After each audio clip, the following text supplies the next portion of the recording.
Science point में पुनः आपका स्वागत। आज अपन लोग आयु नॉमेनक्लेचर के बारे में पढ़ रहे थे। कल अपने एल्कोहल पढ़ा और उसके बाद एमीन पढ़े, नाइट्रो एल्केन पढ़े, जिनके नामकरण की प्रकृति लगभग सेम है। ठीक है ना। आज अपन लोग एसिड के बारे में पढ़े, कार्बोक्सिलिक एसिड। ठीक है, मैंने पहले ही आपको बता दिया था, ये आपका COH समूह होता है ना, इसके पास का जो कार्बन होता है उसको अल्फा कहते हैं, अगले भाग को बीटा कहते हैं और अगले भाग को गामा कहते हैं। और मैंने अल्फा हाइड्रोजन क्या होता है इसकी भी अपने काफी चर्चा कर ली थी। ठीक है नहीं है। तो अपन लोग एसिड की शुरुआत करते हैं। मान लीजिए कोई भी एसिड है, शुरू से ही कर देते हैं। नंबर 1 है, जैसे ये एसिड है SUH, इसको फॉर्मिक एसिड कहते हैं। कॉमन नाम इसका है ना, सामान्य नाम इसका क्या, फॉर्मिक एसिड कहते हैं, क्योंकि ये फॉर्मिक चिट्टी होती है। चिट्टी को लैटिन भाषा में फॉर्मिका कहते हैं। ठीक है ना, चिट्टी से प्राप्त किया गया, इसलिए इसको क्या बोलते हैं, फॉर्मिक एसिड बोलते हैं। ठीक है ना। और इसको IUPAC में बोलते हैं एसिड को एल्केनोइक अम्ल। क्या बोलते हैं भाई, एल्केनोइक एसिड। ठीक है ना, एल्केनोइक। इसमें कितने कार्बन है, 1 है, तो इसका नाम क्या हुआ, मेथेनोइक अम्ल। बात है कि समझ में नहीं। और नंबर 2 आपके होता है CH3COOH, इसको बोलते हैं एसिटिक अम्ल। साधारण नाम क्या है इसका, एसिटिक अम्ल। ये सिरके में पाया जाता है। सिरके को लैटिन भाषा में एसिटम बोलते हैं। ठीक है, इसके आधार पर इसका नामकरण किया गया एसिटिक अम्ल। मैंने बताया था ना, रूट पद्धति बताई थी है ना, जिसमें नामकरण किस आधार पर किया जाता है। ठीक है ना। और इसको IUPAC में क्या बोलेंगे भाई, क्या बोलेंगे IUPAC में इसको IUPAC में बोलेंगे, क्या बोलेंगे वो, एथेन एल्कोहल। कहां से हुआ है, COH समूह को कार्बोक्सिलिक समूह बोलते हैं, एसिटिक अम्ल बोलते हैं। 2 कार्बन बोलेंगे एथेनोइक अम्ल। ठीक है, क्या बोलेंगे, एथेनोइक अम्ल। बात आई समझ में। अब मान लीजिए मैं आपको बोलूं CH3 CH2 और COOH, इसको क्या बोलेंगे, प्रोपेनोइक अम्ल। नहीं बोलेंगे क्या, ठीक है, प्रोपेनोइक एसिड। अब मान लीजिएगा कि मैं ये लिख दूं CH3 और ये CH2 और ये CH और ये Cl कर दूं, ये COH कर दूं, तो इसका साधारण नाम क्या हो जाएगा। IUPAC नाम तो अपन लोग करेंगे, कोई बात नहीं। ठीक है ना। तो इसका साधारण नाम होगा, ये अल्फा कार्बन है और ये बीटा, ठीक है, और ये गामा, तो इसे वो बोलेंगे अल्फा कदरो। ठीक है, ब्यूट्रिक एसिड। क्या बोलेंगे इसको, ब्यूट्रिक अम्ल। ठीक है, ब्यूटेनोइक नहीं। अब IUPAC में मान लो लिखना है, इसको क्या बोलेंगे, इसको बोलेंगे प्रोपेनोइक एसिड। इसको क्या बोलेंगे, यहां से हमेशा ध्यान रखना, ये जो आप ग्रुप अपन लोग आगे सीनियरिटी की लिस्ट देखेंगे, ये COH समूह होता है, सबसे सीनियर समूह होता है। इसको हमेशा नंबरिंग 1 ही मिलेगी, 1 2 3 और 4। तो इसका नाम क्या हो जाएगा, 2 कलोरो ब्यूटेनोइक अम्ल है। क्या नाम हो जाएगा, 2 कलोरो ब्यूटेनोइक अम्ल। 1 ब्यूटेनोइक एसिड कभी नहीं होगा। ठीक है, ध्यान रखना बात को, क्योंकि अपने को ये सीनियर सबसे ग्रुप है, इसको नंबरिंग 1 मिलनी है, ये IUPAC ने तय कर रखा है। ठीक है, बात आई समझ में। अब मैं आपसे पूछूं, मान लीजिएगा ये COOH, इसका क्या नाम है, ये बहुत इंपॉर्टेंट है, इसका क्या नाम है, COH। इसको बोलते हैं, क्या बोलते हैं इसको बोलते हैं ऑक्सैलिक एसिड। इसका साधारण नाम क्या है, ऑक्सैलिक एसिड। IUPAC नाम बताओ तो। और ये मैं पहले आपको करवा भी चुका हूं, जब मैंने रिएक्शन कराई थी डी कार्बोक्सिलेशन, उस समय मैंने ये करवा दिया था, इसका नाम क्या हो जाएगा। और COH समूह है, कार्बोक्सिलिक समूह को IUPAC में क्या बोलते हैं, एल्केनोइक अम्ल बोलते हैं कि नहीं बोलते हैं। इसमें कितने कार्बन है, 2 को क्या बोलेंगे, एथ। और कितने COH समूह है, 2। 1 को बोलते हैं ओइक अम्ल, तो 2 को क्या बोलेंगे, डाइओइक अम्ल।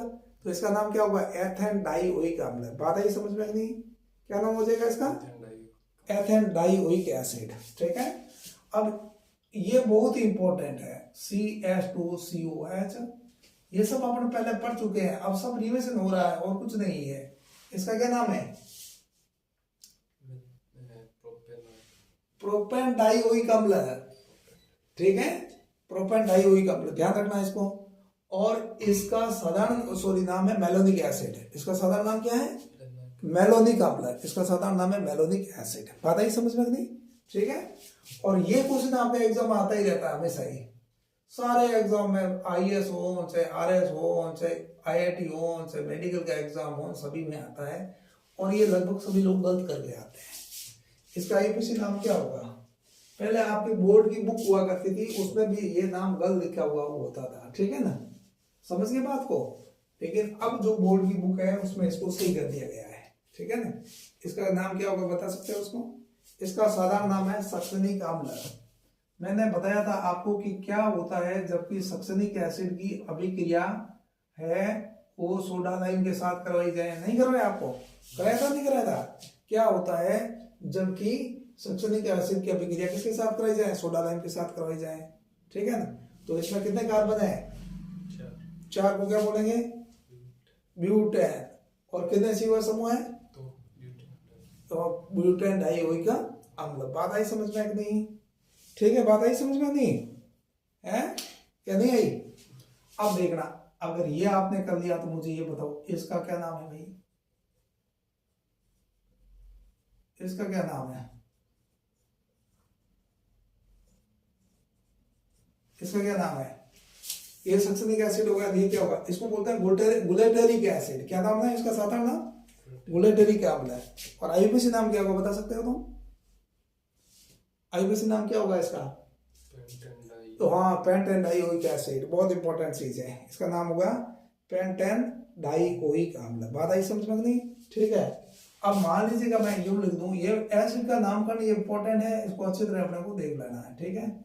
ये मान लो CH2 है, यहाँ ये ऐसे करो, ये CH2 और ये COOH, ठीक है, और ये CH2 और CH2COS। इसका क्या नाम है? इसका साधारण नाम बहुत इंपॉर्टेंट है, इसको बोलते हैं एडिपिक अम्ल। क्या बोलते हैं? Adipic acid.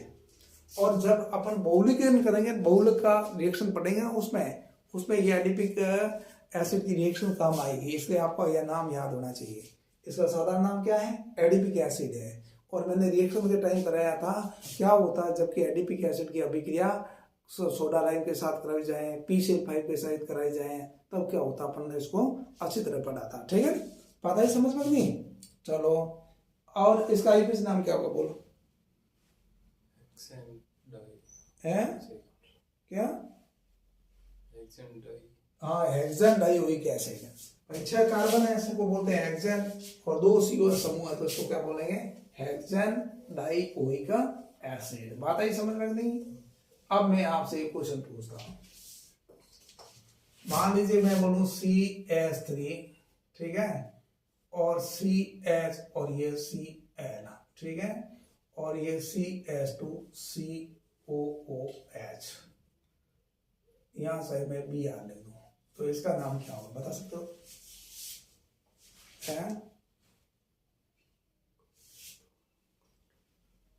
अब ये 1, ये 2 और ये 3, ठीक है। ब्रोमो पहले आएगा, कलर पहले आएगा? ब्रोमो। क्यों? क्यों? अल्फाबेटिकली ABCD बोलते हैं, B पहले आता है नहीं आता है, तो B पहले आ जाएगा। तो 2 ब्रोमो 3 क्लोरो क्या? ब्यूटेनोइक अम्ल, ब्यूटेनोइक एसिड, ठीक है। अब मुझे ये बताओ CH3 CH, और ये अगर मैं CH3 यहाँ कर दूं और CH और CH3 यहाँ कर दूं और ये CH2 और COH कर दूं तो क्या बनेगा? इसको क्या बोलेगा? आईपीसी में CO समूह को हमेशा नंबर 1 मिलेगा, आपको ध्यान रखना है, ठीक है। नंबर 1 मिलेगा तो फिर अपने को ऑलरेडी ज्ञात है, पहले 1 पेंटेनोइक एसिड कभी नहीं लिखेंगे, ध्यान रखना, ठीक है। हाँ, तो इसका क्या हो जाएगा नंबरिंग? यहाँ से ये 1 हुआ, ये 2 हुआ, ये 3 हुआ, ये 4 हुआ और 5 हुआ। 3,4 डाइमेथिल, ठीक है। और आगे क्या हो जाएगा? हाँ, पेंटेनोइक अम्ल है, डाई नहीं, नोइक, क्योंकि एक ही CO समूह है इसलिए इसका नाम हो जाएगा पेंटेनोइक एसिड। बात आई समझ में? अब मैं एक क्वेश्चन और देता हूँ, CH3 CH और ये Br, ठीक है, और मान लीजिएगा CH और ये CH3 और मैंने कर दिया ये COH। इसका क्या नाम होगा बता सकते हो? बताइए। 3 ब्रोमो, यहाँ से शुरू करेंगे 1 2 3 और 4, 3 bromo 4 Maithil, sorry 2 Maithil, 3 bromo 2 Maithil butanoic अम्ल। ये बात समझ में आई कि नहीं आई? ठीक है, हो गया। चलो, ये मुख्य बात है। और रिएक्शन भी आप लोग तब तक नहीं कर पाएंगे जब तक कि आपको पता होना चाहिए एडिपिक एसिड का क्या सूत्र है, मैलोनिक एसिड का क्या सूत्र है, एग्जाम में क्या पूछना है, क्या होता है जबकि मैलोनिक एसिड को गर्म कर दिया जाएगा। ठीक है ना, जब आप मैलोनिक एसिड का सूत्र आपको लिखना आएगा तभी तो आप लोग कर पाओगे, नहीं तो कैसे कर पाओगे उसको, है ना। क्या होता है जबकि मैलोनिक एसिड की अभिक्रिया सोडा लाइम के साथ करवाई जाए तो क्या होगा, जब आपको लिखना आएगा उस समय आप आगे इसको कर पाओगे, नहीं तो नहीं कर पाओगे। ठीक है ना, समझ आ गई नहीं। अब मान लीजिए 3 हो तो क्या होगा, इसका अलग से है नामकरण। अब CH2, ये CH और ये CH2 और ये COH। ठीक है, एक और बता देता हूं, इसका स्पेशल नामकरण है। वैसे वो भी हो सकता है, एक अपन पहले पर्टिकुलर अलग अलग पढ़ रहे हैं एसिड को, फिर एसिड के साथ में बहुत सारे ग्रुप साथ में डाल देंगे। ठीक है, सभी को मिक्स करके पढ़ेंगे तब आपको ये बहुत बेहतर ढंग से समझ में आएगा। ठीक है ना, इसको क्या बोलेंगे, इस तरीके का होगा ना। तब एक तरीका तो ये है, जैसे आपके बोर्ड की बुक में वही कर रखा होगा, अपन केवल एल्केन है ना उसको, सॉरी कार्बन की जो श्रृंखला है उसको देख लें। ठीक है, तो इसका नाम हो जाएगा क्या, प्रोपेन। प्रोपेन 3 हो गई। ठीक है, प्रोपेन 1 2 3 हो गया ना, 1 2 और 3 पर है क्या है, ट्राई क्या है, कार्बोक्सिलिक अम्ल, ट्राई कार्बोक्सिलिक एसिड। ठीक है, ट्राई कार्बोक्सिलिक अम्ल, समझ आ गया नहीं। एक तरीका ये है। दूसरा तरीका यहां से अपन नंबरिंग करेंगे 1 2 3 4 5, लंबी सर्कल लेंगे, वो अपन आगे पढ़ेंगे, सीनेटी ग्रुप की लिस्ट निकालेंगे और उसके बाद में दूसरे तरीके से भी अपन इसका नामकरण कर सकते हैं, उसको आगे देखेंगे।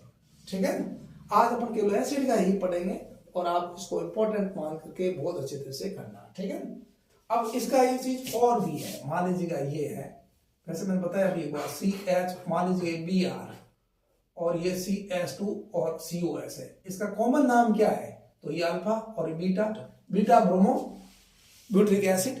ठीक है, कॉमन नाम हो गया। आईयूपीएसी क्या होगा, 1 2 3 4, 3 ब्रोमो ब्यूटेनिक एसिड। पता ही समझ में नहीं, ये दोनों का ध्यान रखना है। ठीक है, चलो ओके बाय।